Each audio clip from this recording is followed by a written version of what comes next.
Many years passed, and Abraham's great-grandson Joseph became a powerful advisor to the king in the land of Egypt, which was great because his family needed food, and he was able to help them. But Joseph grew old and died along with his brothers, but their children stayed on in Egypt, where they became a very large family. Later on, a new king began to rule, but this king didn't remember Joseph and didn't like God's people. In fact, he made them into his slaves and beat them and made them work harder. God's people cried out to God to rescue them, and God heard them. He remembered his promise to Abraham. He would look after his people. He would find a way to set them free. One day, Moses was looking after sheep when something caught his eye. A bush was behaving very oddly. It was flickering with flames, but its leaves weren't burning up. He took a closer look. "Moses!" boomed a big voice. Moses leapt back. The bush was talking to him. "I have heard my people's cries," God said. "I have seen their tears, so I have come down to rescue them. Go to Pharaoh and tell him to let my people go free." Moses was afraid, but God said, "I will be with you." So Moses went to Pharaoh. It took a few tries, and a few bugs and frogs, among other things, to convince Pharaoh to let God's people go. But finally, on what's known now as the night of Passover, Moses and God's people fled out of Egypt and out of slavery. They were free at last.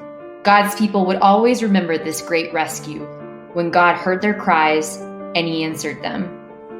Moses and God's people, the Hebrews, escaped out of Egypt and into the wilderness. They didn't know the way, but God would show them. "I will bring you to a new home, a special land," God promised them. "I will look after you. I am with you." God led his people through the desert to the edge of the Great Sea. They were just wondering how to cross it when suddenly they heard a terrible thundering and pounding. It sounded almost like horses' hooves. They looked back, and it was Pharaoh's army coming after them. Pharaoh had changed his mind again. What were God's people going to do?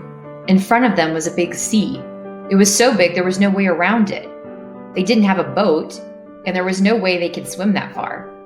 And they couldn't turn back because Pharaoh's army was chasing them. The Hebrews started to panic, and they yelled at Moses, "Why did you bring us out here to die?" But Moses told them, "Don't be afraid. The Lord will fight for you." Moses stretched out his hand over the sea and drove back the sea on the right and the left, making a path for them to cross on dry land. When the Egyptians tried to follow, the walls of water crashed back down on them and swallowed them up. God's people were safe. They danced and laughed and sang and thanked God. When there had been no way out, God had made a way. Many years later, once again, God was going to make a way where there was no way. From the beginning, God's children had been running from him and hiding. God knew his children could never be happy without him, but they couldn't get back to him by themselves. They were lost, but they didn't know the way back. But God knew the way, and one day he would show them. Now pause the video and get what you need to start drawing. Imagine all the Hebrew slaves while they were in Egypt. They were so tired and hurting that they cried out to God. Moses was probably pretty scared when God spoke to him through that fiery bush. Draw the burning bush and Moses nearby.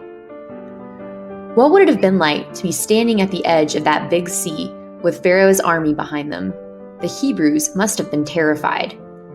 Now for the cool action sequence. Moses told the people not to be afraid, and then he raised his hand and parted the waters so they could go through. That's a pretty wild picture. Finally, God's people rejoiced when they made it safely across. Draw them celebrating and praising God for rescuing them. Remember to sign and then submit your work when you're finished.